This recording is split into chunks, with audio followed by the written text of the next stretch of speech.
have some slide of introduction.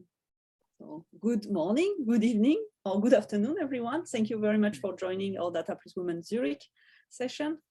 So some words about what is Data Plus Women. It's a networking group for women working with or around data.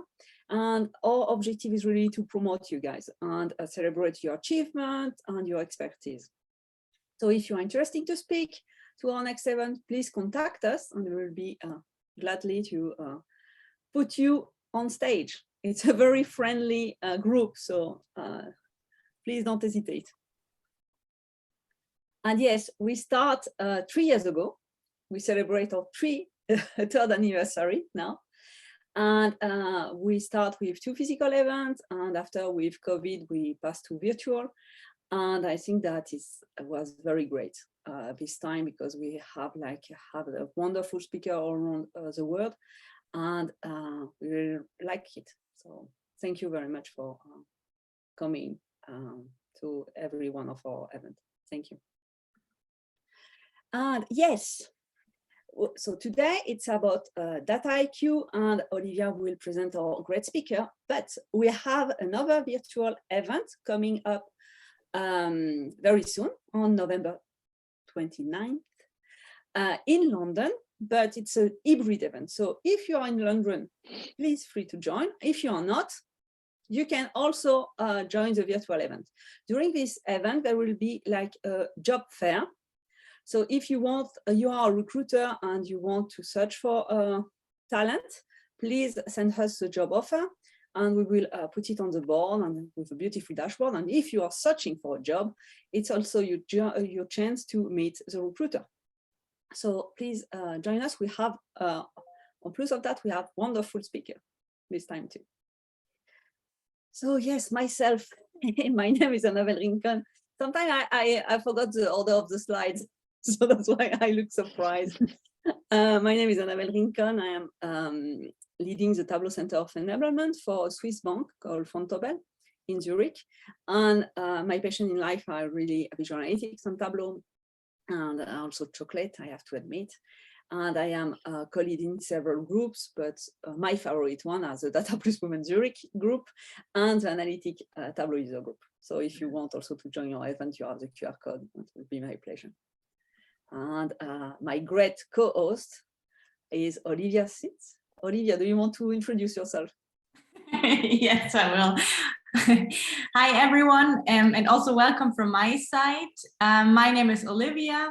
I have the great pleasure and opportunity to co-lead the Data Plus Women Zurich user group with Annabelle. I'm a data scientist at Meta. I'm located in Zurich right now, and yeah, I love surfing, ski touring, and a lot of books. And she said right now, because often she joins the event from all over the world. Last time she was in Costa Rica. That was so fun. Exactly. So let's see where I'm going to be next month. So, but today we're gonna not speak about Costa Rica or surfing, and we will talk about Dataiku. And so we are joined by Rachel, and she will talk about why you should learn Dataiku. So before we start and before we get a speech by Rachel, I would like to first introduce her. And yeah, I have the pleasure to welcome you for the talk by Rachel. Rachel has been with Interworks already for 5 years. And I think she also has been working with Dataiku for such a long time. I guess I can call her the Dataiku guru. Let's see how it will turn out. She has degrees in both electrical engineering and data science. So super cool. And what I love about her when I read through her description is that she actually loves rereading Harry Potter. And in her free time, she also loves baking and running. Yeah, and we're super curious to see and what she has to tell us today, and what we can learn from her today. So with that, Rachel, I will stop sharing, and the stage is yours. All right, thank you. Hi, everybody. Yeah, like she said, my name is Rachel Kurtz. I'm just going to share my screen real quick. Yep. My name is Rachel Kurtz. Like she said, I'm an analytics architect at Interworks, which is a company that is based in the US. Probably you can tell from the accent that that is where I'm also located. And we're based in the US, but we're all over in Europe and in Australia and Singapore. And we just really focus our time on just the entire life cycle of data, right? From data warehousing to data cleaning to data visualization to data science, right? We're dealing with, like, if it has data in the term, we probably have worked with it and can help out with it. I specifically focus on kind of data prep, data science, and data visualization to assist clients in just making sense of seemingly random data. So that is how I actually found Dataiku, which is a tool that we'll be obviously talking about, and why you should learn Dataiku and try to get some more information about Dataiku. I have been given recently this year the title of Dataiku Neuron, which deems me a subject matter expert. I mean, you all are pretty familiar with Tableau. It's like Tableau Zen Masters, but for Dataiku. And if you're used to Alteryx Aces, right? There are these nice little names. We are neurons when it comes to Dataiku. So with that, I think I'll just kind of get right into it and talk a little bit about why you should learn Dataiku, and also give just a little bit of a demo so you can see it in action as well and see what the interface looks like. Because you can Google Dataiku right now and see images of it, but I want you to actually see like how it can be utilized. So before we get into much of the actual details about Dataiku, I kind of want to set the scene a little bit, and this will probably sound fairly familiar to a bunch of you when you're thinking about your work and what you're doing and what's happening at your company.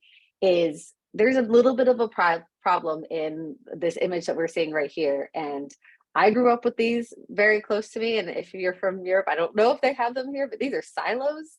This is where we can store a whole bunch of stuff, which is really great for kind of keeping things together and keeping things close and contained. But what happens is, and what's happening a lot of times in client work or in companies, is that these silos are starting to get really, really intense, and those walls are very, very thick. Everybody is really having a hard time talking and interacting with each other. So you have your data engineers, your data scientists, your business analysts, and your analytics leaders, right? These are all people who need to understand your data, need to work with it, and really be able to make big decisions based off of it, but they're all in separate places. So we need to figure out a way to kind of like just put a little hole, put a little bridge in between the silos, so that while you're still doing, like, you know, data scientists are still doing the bulk of the data science work, they're still able to talk and interact with the data engineers and business analysts without getting too many bottlenecks and issues coming around. So how does this affect productivity? This probably sounds similar to what a lot of you are already facing. Everything just takes a little bit longer, right? If I'm a data scientist who needs my data to look a particular way, or a business analyst who wants to create a visualization in Tableau, but the data is just not quite in the shape that I need, or I don't have the data that I need to go back to my data engineer and ask them to accumulate that for me.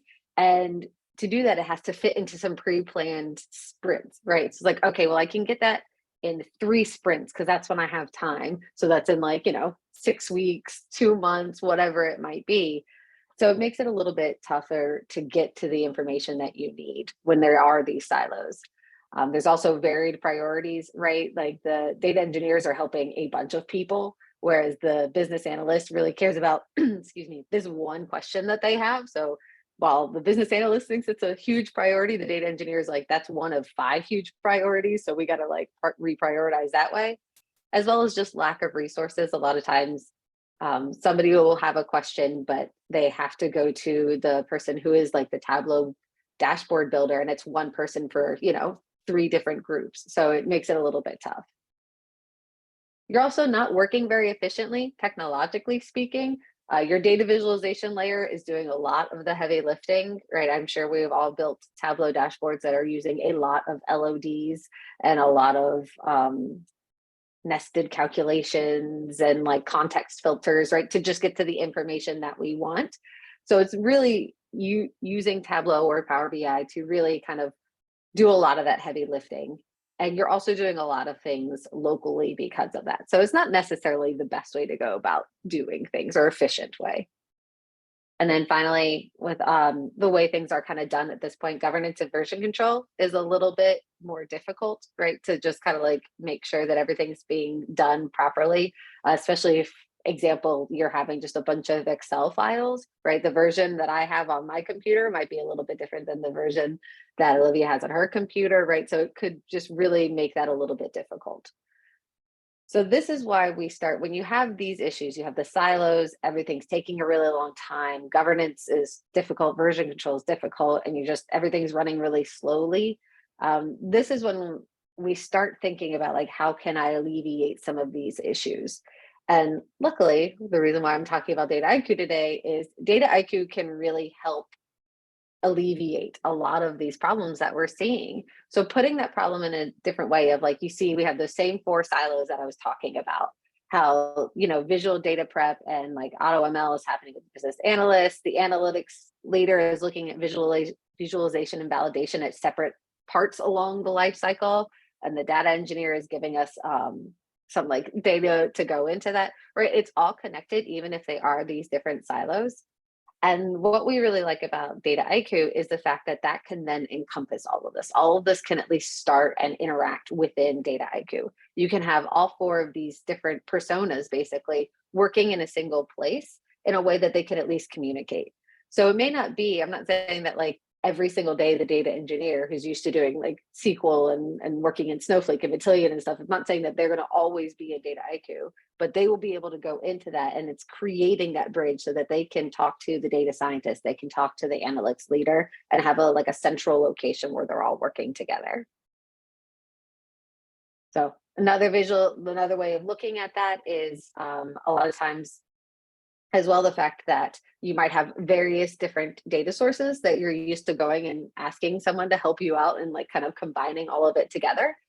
So the data sources that I have here is Snowflake, just like a local Excel file, and some AWS, like an S3 bucket, right? That you're trying to bring all of that in, and then whatever you're trying to do with that information, whether it's just visualizing to see like what were your sales for the past few months, or maybe it's attrition rate with how everything is going at this moment, right? Like these kind of things, maybe it's just something that you're interested in visualizing, or maybe it's something that you're interested in starting to apply some data science to get a little bit more information out of it. You're able to use Dataiku to bring multiple different data sources together and then work with the data, clean the data, and then publish it to wherever you want to, wherever that might be.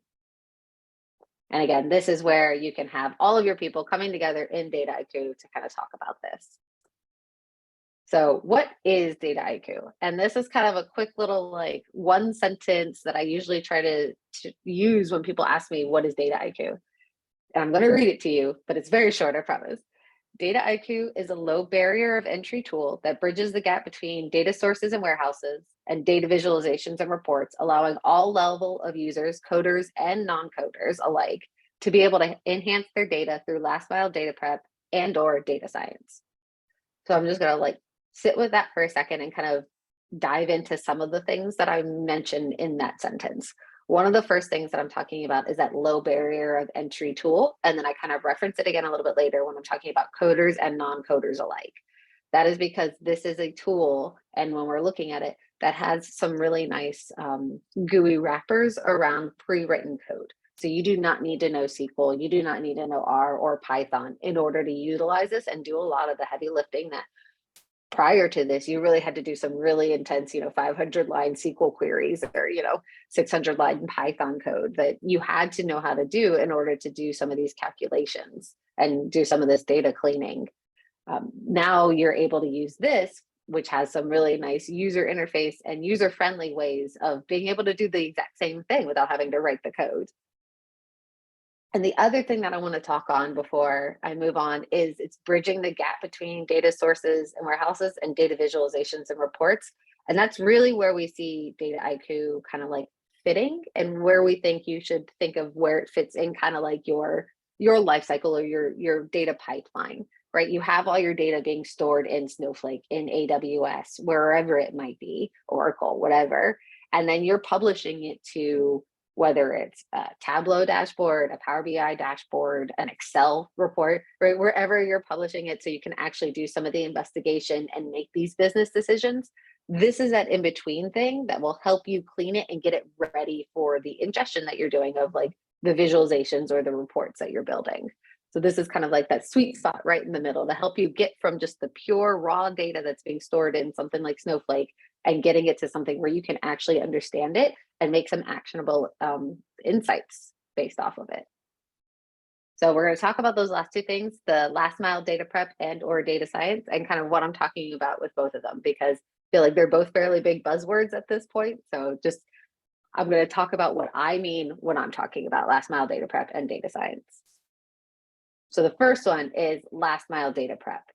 So for me, there is a difference between ETL and data prep or last mile data prep. I'll kind of use those synonymously to not have to say all four words every time.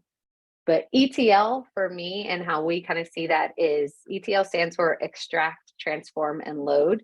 And this, we usually see ETL tools are made for exceptionally large data cleaning, like for warehouse storage. So this is Fivetran, this is Matillion. These are the tools that are often utilized by data engineering and IT teams to really work on getting this, all the streams of data, doing like these big projects and getting it so that it's creating these huge warehouse storage units. So that's what I think of when I think of ETL. So that's, again, more at the data engineering and the IT teams. These are also going to require a little bit more knowledge, right? You do end up having to know a little bit more SQL and a little bit more information about that. You have to be a bit more of a coder to utilize most of the tools in this column. Whereas data prep is a little bit more customized. So it's often utilized by groups of data scientists, business analysts, data analysts. And some of the tools that we're talking about is Dataiku is this one, Tableau prep, right, is going to be something fairly similar, and Alteryx is also very similar. This is what we're talking about here this is a little bit more of like you're trying to create an LOD outside of Tableau, right? It's like you don't really want to go back to the data engineering team and say, I need this new column that sums up column A and column B. You're just like, I can just do that real quick before my visualization, right? Because that's just something you're exploring, an idea that you had, right? You don't want to go into the sprint and try to figure out when you can fit in there. So this is what we're talking about. We're talking about last mile data prep. It's the data prep that's getting you the data that last mile before you can actually visualize it and understand it. So that's kind of the main difference between those two. And then what do we mean when we say data science? Because again, data science is a huge buzzword at this point. Data science, AI, machine learning, right? Everybody's kind of like wanting that and starting to apply that to your data, right? We've been collecting data for decades. Time to start like doing something with it, right? So when we're talking about data science, one of the things I want to talk about is the chart on the right-hand side. And there's kind of four different parts of data science. There are four different questions that you can really focus on. What happened? Why did it happen? What will happen? And how can I change what's going to happen? Right? Those are kind of like the four different steps within data science. So a lot of people, and probably a lot of people on this call, when you're using Tableau dashboards or whatever visualization tool that you're using, you're doing the descriptive analytics, right? You're saying what happened. I can able to look at it and say, like, these were my sales for the past year, right? This is what was happening. This is how many trucks broke down over the past month, right? This is what you can look at. That's what happened. We've also seen a fair amount of people move towards diagnostic analytics, trying to actually do some sort of like what if sort of analysis of saying like, why did that happen? Just again, a lot of this will be done with visualizations. Then the final one, like that's done with a lot of visualizations to see, there's like peaks at the same time, right? Doing those kind of comparisons. Where a lot of people want to start applying data science, and where a lot of people think of data science, is the predictive analytics. What is going to happen? What will my sales be? Because this is where we're going to start making a lot of those bigger business decisions, is being able to see that. Prescriptive analytics is far, far away. We all want to get to that point. That one's a little bit more difficult to get to, of like, how can I make it happen? But a lot of time that is similar to kind of mixing diagnostic and predictive analytics. So being able to say, like, what will happen? Well, what would happen if I did something different, right? That's going to be prescriptive analytics. So I really like to just kind of like talk about that right-hand side to give a little bit more context when we're talking about data science. When I'm talking about data science within Dataiku, I'm talking mostly about predictive analytics, right? Being able to say what will happen. So this is an example, and then I'm going to show this to you, and then we're going to go into Dataiku, and I'll actually kind of like dive into some of these things that you're seeing on your screen. So this is an entire end-to-end workflow of a loan default prediction. So basically, what I'm trying to predict here is how likely is somebody to default on a loan if I gave them money, right? That's what I'm trying to predict. And this that you're seeing here is a complete end-to-end thing where I'm getting the customer information, I'm getting their loan request information, and I'm going all the way to saying and scoring them and saying 1 or 0, whether I think we should give them the loan or not. And all of that is happening in the visualization that you're seeing right now. And what we're seeing here as well is I just want to show where those personas that I was talking about come into play. You have the data engineer here on the far left-hand side, right? That's really helping you get that information that is stored in Postgres. They're getting the information from wherever it is and publishing it into Postgres. So then now I have access to it. The business analyst is doing a lot of the data cleaning, understand how the customer information and the loan information, how they should be joined together, if there's any cleaning that should be done to it, like whether something should be edited or changed or formulas should be done. And then we have our data scientist who's actually building the model to do the prediction, taking some of the data and saying, okay, I'm going to use this to learn how likely people are to default, and then use that to score new customers and say whether I think they're going to default or not. And then we have the analytics leader at the end. You can publish it at the very end to then have it so that a Tableau dashboard can connect directly to it, and you can have that kind of update as it's going. So this is just to show how Dataiku can kind of help all 4 of these personas work together in a single thing so that it helps break down those silos. So now I'm going to go into Dataiku, and this is basically the same version of what we were looking at before. So we have our customer information and our loan requests, and then you can see that I've done a little bit different for this one. So it's the same tools, right? It's all the same little images that we have within here. I've just kind of grouped them together so I can know what's happening in each section. So you see I have my data cleaning here, my data joining here, and my model development on the right-hand side. So this is just joining it, but it's all the same tools. What we're seeing here is I'm just going to go in and look at one of the things that we're seeing. These are called, and let me actually zoom in a little bit. There we go. Everything you see that's a blue square like this, that's a data source, that's a table, right? So this is taking my customer information. Anything that's kind of a yellow circle is what's called a recipe. And these are the things that I was talking about earlier that are you see visual recipes over here. These are the pre-written code that is helpful. So it's a nice little user interface to then customize this pre-written code.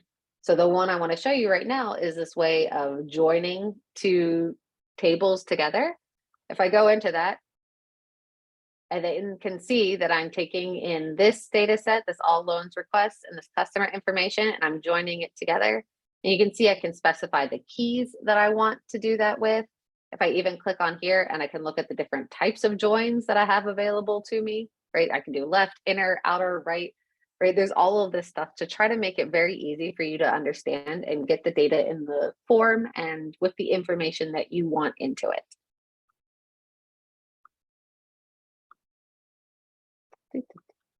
Oh, my computer has frozen. There we go. Oh no. There we go. Sorry about that. My computer just decided to freeze on me. All right, and we're back. And the other thing about this that's really interesting is I can go into each of these tables and I can do a real quick check into what that data looks like, right? So this is every step of the way within Dataiku. When you're able to look at this, you're able to see it in that tabular format that we're all so used to seeing, right? With like Excel and such. I can see the columns and I can see just like a nice little sample of my data. What does it look like? As well as some information about like what kind of data is it, right? This one is an integer, this one is a text, this one is a date, right? It's able to like look at that and understand what my data looks like along the way. And then the other thing I want to kind of talk to about this is about all the different type of recipes we have over here. So we've got a lot of different of those user friendly kind of GUI wrappers around things. So when you hover over all of them, you can get some information about what it's actually doing. And I know that's pretty small print right now, but you can hover over them. You've got your join, sample, or filter, right? A lot of them are very easily understandable, even just from their name. Group, you know, if you're used to SQL, these are the group by kind of things, kind of equations that you're trying to do. Distinct, windowing, right? Again, very similar. If you're used to SQL, this is probably all sounds very, very similar. It's just nice that you don't have to actually write the code. You can just go in and kind of edit things as you want. The final one that I'm going to talk about is the prepare recipe. And that is kind of the catch-all for everything else. This is also where you end up spending most of your time within Dataiku, is cleaning and enriching your data. So I'm just going to go into this one to show you what it looks like. And this is where I can do a lot of different formulas. So here, for example, I'm computing the time difference between this person's date of birth and now.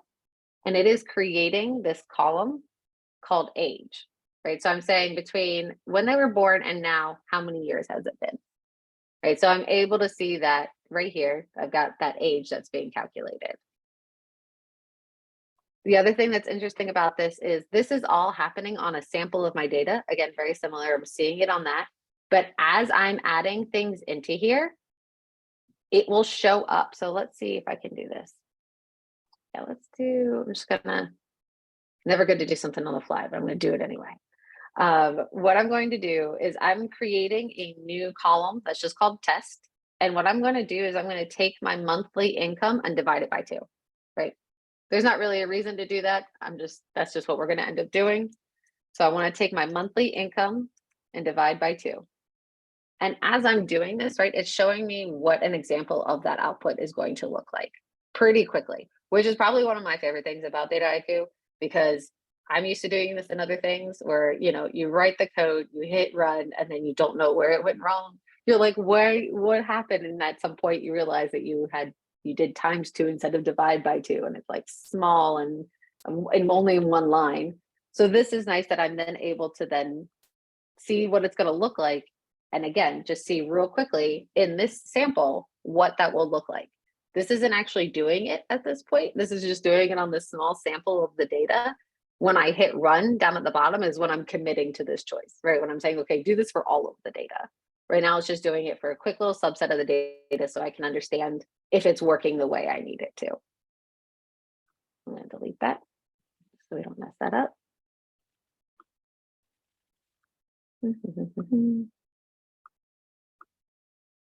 And there's a couple other things that are really interesting about Dataiku. I'm actually going to jump from this. Oh, wait, no. I need to talk about one more thing. The other thing that I need to talk about is the data science part of it, right? I just focused a lot on the data prep side because, as you probably have heard somewhere, like 80% of a data scientist's job is data cleaning and data preparation. And I think 80% is an underestimate, right? So it's like I always focus on that part.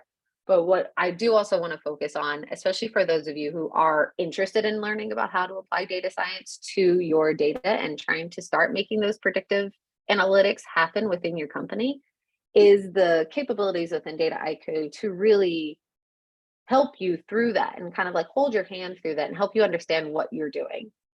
So what I can do is I see here that I've got my data. This is saying these are the people that I know whether they defaulted or not. There's a little column in there that just says 1 or 0, whether they defaulted or not. And I'm saying I want to learn the patterns within here. I want to learn what types of people are likely to default or not, so that when I get a new customer, I can say whether they're likely to or not.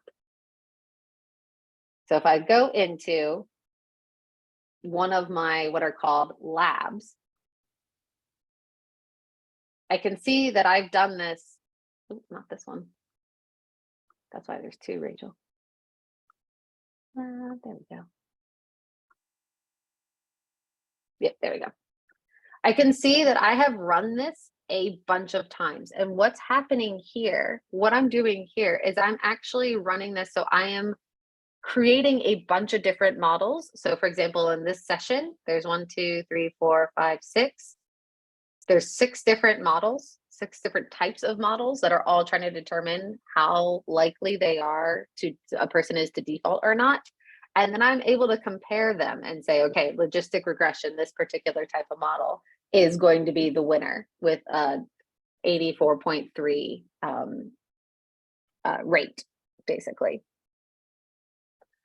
But what I really want to show is the fact that what you can do when it comes to algorithms. So this is talking about the design. This is where all of the different algorithms are within Dataiku.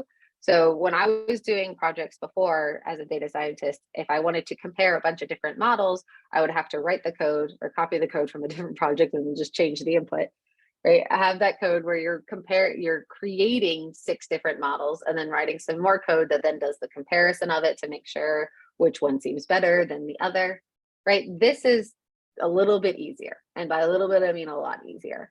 I can, if I decide that I want to start looking at the gradient tree boosting, all I have to do is just turn that on. I just have to turn it on and I can run it and it will create a gradient boosted model with a bunch of, if you start getting more and more into that side of it, you can start changing like the hyperparameters around it. With random forest, right? There's a whole bunch of them, another type of model. And within each of these, within Dataiku, they have information about it so you can know what you're doing. Because right now, this probably, if you're not familiar with some of these model types, probably just sound like gobbledygook at this point. You're like, I know what a forest is, but what's a random forest, right? It is helpful in explaining it and really making you feel empowered in what you're working on, and so that when you are able to move forward with it and like present it to others, you can speak to it with authority, right? You can speak to it with confidence so you can understand it a little bit more.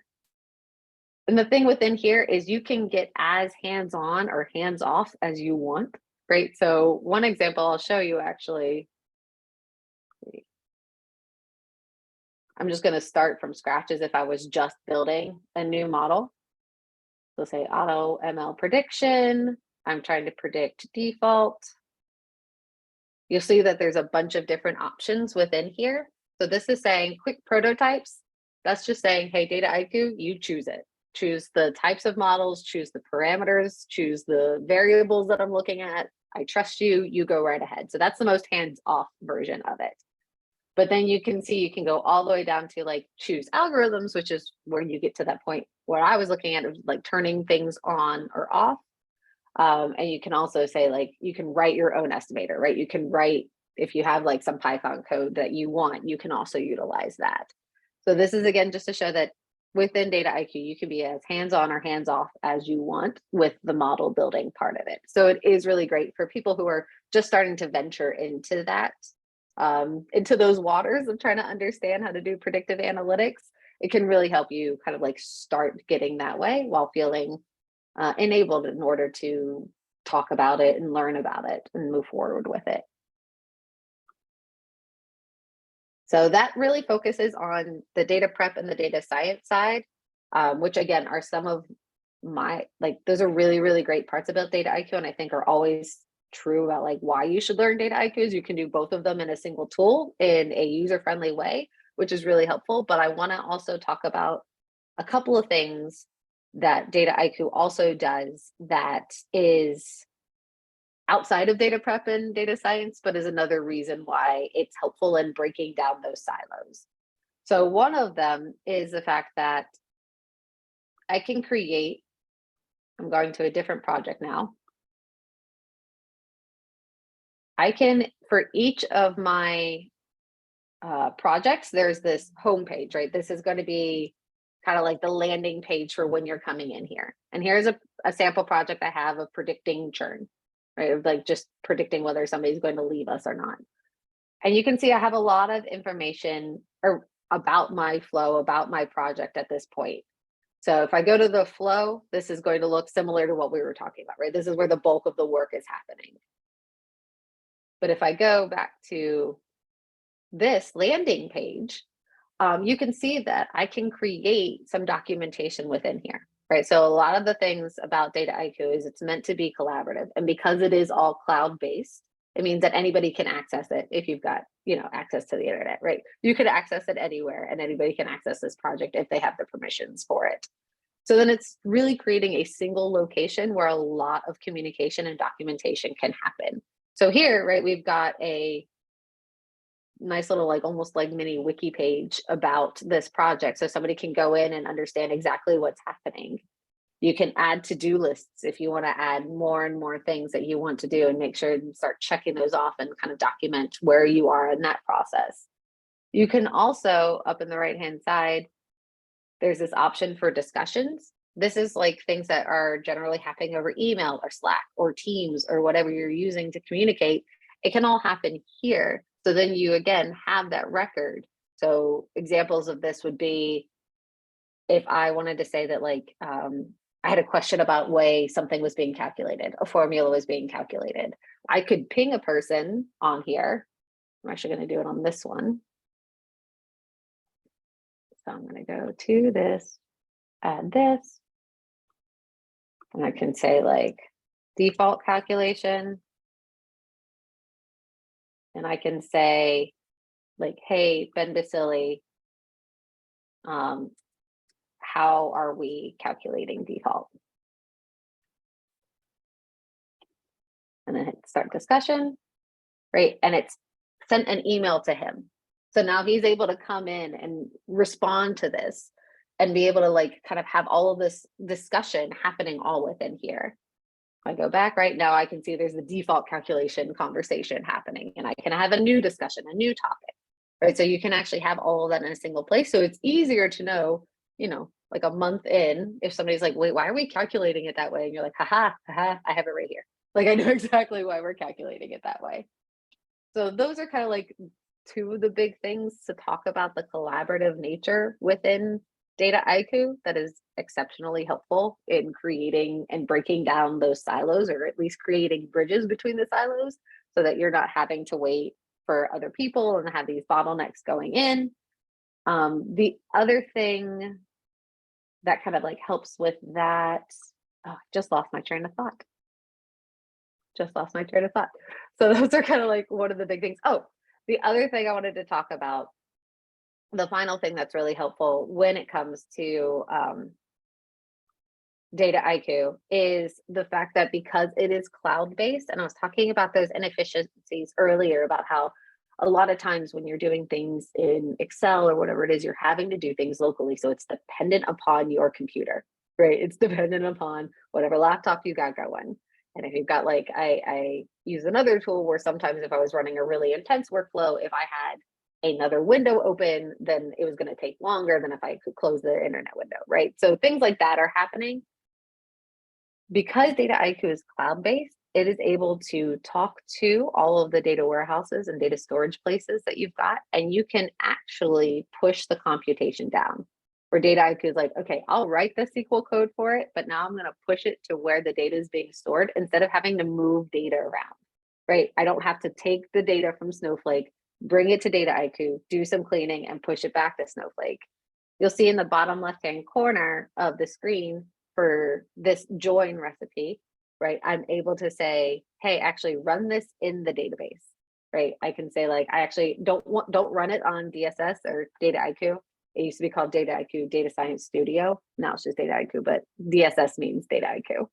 You can either run it on this local version of it or this our version of it, or you can run it in database if you want, or using Spark, right? There's a lot of ways where Dataiku really wants to help you run it the most efficient way possible and not move data from place to place if you don't have to. So those are kind of the main things to think of with Dataiku and kind of the main reasons why I think you should learn it. It's like a single place to do data prep and data science. The data prep capabilities are amazing. The data science capabilities are also amazing. And if you are somebody who's thinking about starting to get into that, this is a great place to have that because it is very helpful with that. The collaboration and communication is really above and beyond. Being able to have kind of a little one space for documentation, communication, and all of that is really helpful, as well as the fact that like I could, if I was working on this project with somebody else, it could be that, yes, that's right. You'll usually get a notification in the upper part of your screen when you're on your Dataiku instance that says like so-and-so, like Ben DeSilly is also working on this project. So we can both be literally working on this exact same workflow, and we're just being told that the other person is working on it. So it is like, especially for virtual things, right? It's a very helpful collaborative part to it. And then being able to push a lot of the computation down to the database is also very, very helpful in just keeping things efficient and not moving data from place to place unnecessarily. So if you are interested in learning about Dataiku, there is a really great free academy for Dataiku. So this is just a little image, and then I'm going to go to it. It says your path to Dataiku mastery. This is just academy.dataiku.com. And you see that they have a lot of different options. They've got different certifications, which are free to take. Learning paths also free. So all of their academy is free to really start learning it. So you'll see they have some quick start programs, which are basically like if you are a data scientist, quick start, this is where it's going to start talking about using data science within Dataiku. But then you'll also see there are things like learning paths, where you can say like, this is your core designer. It says these are all the different little like parts of it, and it tells you about how long it'll take. They have quizzes within it to really help you start learning how to use Dataiku. So their academy is amazing. Their conversation, like their help is also really good, their help desk. So you can always reach out to them as well. So if you are interested in learning about Dataiku and you want to do it on your free time, definitely feel free to do some academy.dataiku.com. You can get a free 2-week trial with Dataiku. So then that'll give you kind of like a little place to play around with it. But also just as like another plug, you can always come and reach out to me and I can try to help you out as well. So just to wrap this up, and then I know I just spoke through a lot of things. So if there are questions, I'm here to ask or answer them. The TLDR of this entire like 45-minute talk that I just gave is you really want to help prevent silos or break down the silos that are already there. So you want to create an environment in which everyone speaks the same language, or at least has a central place to collaborate and can communicate with each other. You really need to think about your data prep and data science needs for now or in the future. Dataiku is a fantastic tool to kind of accomplish both of those. And if you need any help planning or enacting any of that, feel free to reach out to me or Interworks. Again, we're all over the world, so we can probably help you out if you're trying to introduce this to your company. So with that being said, I'll take a small pause, take a sip of water, and if there are any questions, please feel free to ask them. Thank you so much, Rachel, first of all, for this very informative introduction. I really loved the collaborative function around Dataiku. I didn't know about it. So thank you in general for showing us around. So for the audience right now, if you have any questions, please put them in the QA function button. I think you have it I guess everyone on the where the chat is on the lower part of your screen, you can just press it and type in your question. You're not able to speak, that's why either type it in the QA or you just type it in the chat.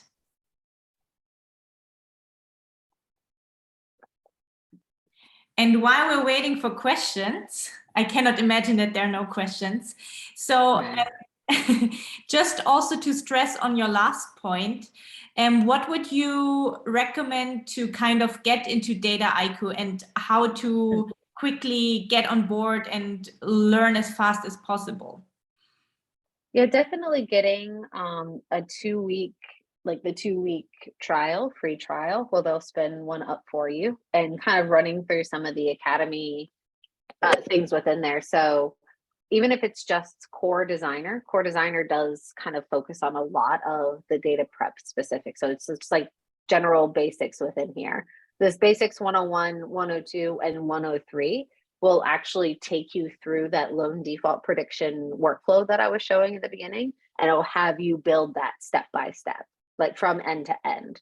So if you really don't like, if you just want to get started really quickly and you don't have too much time to devote to it, that would be my recommendation, is definitely getting the 2-week free trial, and then doing at least these Basics 101, 102, and 103, which this says should take about probably 3 hours altogether, including working on it. So those estimates are also like, I'll go into it, right? There's a bunch of it includes watching a video where somebody's explaining what's going on, doing the hands-on tutorial, and doing the quiz, right? It's a pretty quick and easy way of really getting your hands dirty within Dataiku and starting to learn it.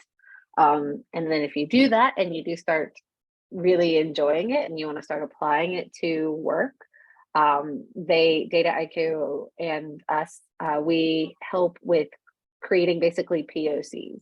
So you're just trying to do a real quick proof of concept so you can reach out and we can help you, walk you through that, be as hands-on or as hands-off as you want, and really help you understand what can be done with your work, with your data specifically. Cool. Okay. I don't see any other question. I mean, one other question from my side as well. I'm not an expert on what other tools are out there, but what would you say is like the core advantage or value add of Dataiku versus some other tools like Alteryx? I don't know. What would you say about that? For me, so I do use Alteryx as well, and I do enjoy it for what it is as well. So I don't want to like speak poorly of them, because I do find Alteryx very helpful in a lot of circumstances. I think definitely one of the big draws for Dataiku, if you are doing like a comparison, is just the fact that the default, like the base thing that you get with Dataiku is cloud-based. So you're able to connect to cloud databases a little bit easier. That's probably one of the main things in being able to. Alteryx has in-database tools, which can do very similar things. But I think it's just because of the fact that Dataiku was created cloud-based from the get-go, they have it a little bit more locked down at this point. As well as the fact of like the internal documentation and communications that can happen with it. So I think the cloud nature of it, making it so that you can collaborate a little bit easier and reach out to Snowflake and AWS and such, generally puts it like a smidge bit ahead of other tools like that. Okay, makes sense. Yeah. All right. Still, this is the last chance to put in your questions. Otherwise, yeah. Our audience is very shy tonight. I'm sorry, Rachel. Usually they behave better. They ask more questions. That's all right. No, I wanted to thank you. It's like a very cool demonstration that you said. I learned a lot. I really like your argumentation about cloud base and I mean, if you have Snowflake and you are using Snowflake, I think it makes totally sense to have Dataiku, so you can push a process there. Good argument, thank you. I will use it soon. I think a lot of people have Snowflake at this point, so it's generally like a good thing. And they do have like an offering now, Dataiku does, where they can actually spin up the Dataiku instance for you on top of your Snowflake instance, so you don't even have to like create a new thing. You could within hours have it like up and running and connected to your data. So for sure, always a benefit. I think it's quite cool, and the option that you can do the flow by dropping and like this, or you can write the code. Both are very cool. Yeah. Oh yeah, I forgot to mention that you saw, I talked about the visual recipes, but there's also these code recipes. So some people just like Python, right? They've been working in Python for forever and they love it and they want to just utilize it, but they still want to use it within here.